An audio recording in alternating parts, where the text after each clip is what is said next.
A bad office culture can kill the whole business, but a really good office culture can boost it to the rooftop. Have you ever went to an office and felt this kind of static energy in the air and you want you to turn around and leave as soon as possible? Maybe your office environment is like this and you wonder how you can change it back to be this happy, cheerful place where everyone wanted to be part of. Hi, I'm Georgieva, and this is the 5th video of the series The Future of. And this is the future of office culture, as office culture is about to change drastically in the next 3 years. As a business transformation expert and non-executive director, I work with various industries and I visit a lot of offices around the world. I've seen offices where people are not really happy with what they do, so the work gets stuck with no particular reason. I've seen also offices where people are so motivated and love what they do that actually the work flows so easy. The key is in the office culture.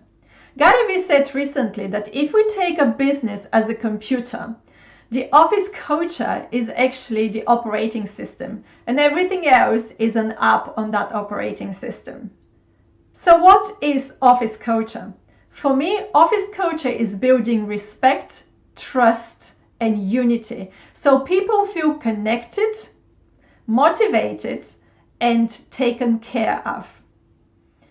When you want to build a successful company culture, you want to concentrate on both top-down and bottom-up connections. Top-down leadership is setting and communicating the mission, vision, and values of the companies, meaning that people need to know what they're doing, why they're doing it, and who they need to concentrate on, which is usually employees, customers, stakeholders, shareholders, and communities inside and outside the company. When you're building the bottom-up connection, this means that you're giving the power of the employees to be able to create all the social groups, social clubs within the company, to be part of the hiring process of other people, as at the end of the day, the new people are going to be part of their own company culture. By building both, you're building togetherness.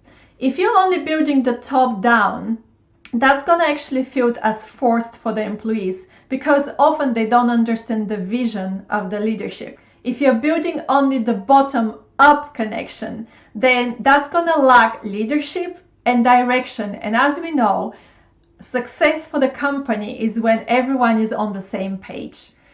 To be able to balance both, you can use a mutual accountability, meaning that you can empower the employees to hold accountable the senior leadership. Well, let's face it, not every senior leader can face people which are underneath that person to say that they made a mistake. Well, everyone makes mistakes. Question is, don't take it personal. Can you do something about it? A company culture can become very toxic if there are people in the team which are bullying or discriminating other people in that team. Well, bullying does not exist only in schools. It exists also in the offices. If there is even one person in that team which has a very weak mentality, that person will feel as a victim and very soon is going to burst out because he or she had enough. It is very similar with outsiders. The people who don't feel involved in the conversation and the team activities, so they prefer to take their place aside and just be an outsider. Great company culture comes from acceptance, unity, and kindness.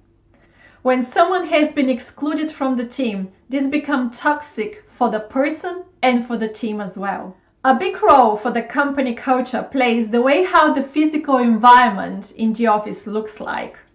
Well, look around. Do you work in an office which is open space and people don't feel cramped? Or you work in an office where there are cubicles and people isolate with these fake walls around from the other people, but they cannot isolate from the noise? Or another version of the office with endless corridors and doors left and right, where there's not much sunlight, but there is also not much conversations going around. The way how the physical environment looks like actually has a direct impact on the culture in the office. So how an office is going to look like in the future physically? There will be an open space meeting room areas with chairs which isolate the noise. There will be also mats on the floor and puffs because, believe it or not, people prefer to sometimes stand up or sit on the floor instead of sitting yet on another chair. There will be also mini football tables and ping pong tables, as well as hammock in the corner because people will try to chill out in between the work. Meditations and break rooms, as well as mini libraries where people can switch off work and do something completely different so their brain and their body can relax and have a break. There will be new standards of fully equipped gyms, massage rooms, sport classes, and office football teams. And I've seen companies which are already having this new norm.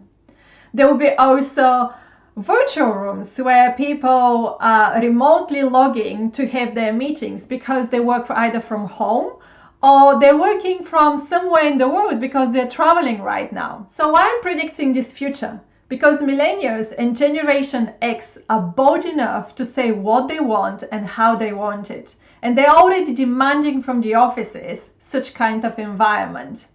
Well, meanwhile, we're stepping into a new era because the baby boomers and the Generation X are gonna lead those teams very soon, and they will have to meet the requirements of what is a nice office environment and a great successful culture.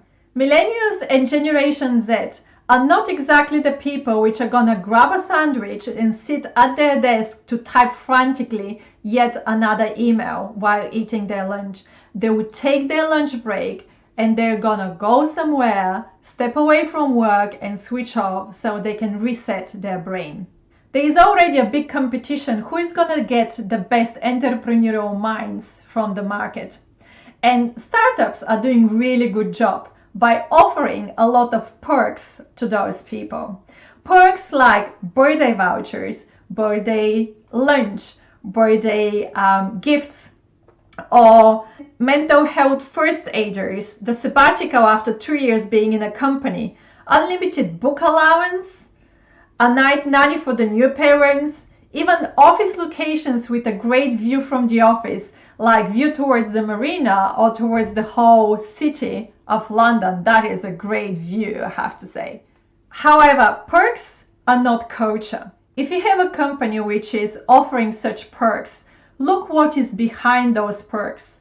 If they're offering, for example, a meditation room and unlimited book allowance, understand why they're offering it. Is it because they value your personal life and they also value the fact that when you step away and you have a time to reset and recuperate, going back, you're going to have a lot more productivity. Remember this: respect, unity, and trust is what connect us and build a great office culture. Thank you for watching. I'm Biljana Georgieva, and this was the 5th episode of the series The Future of Office Culture.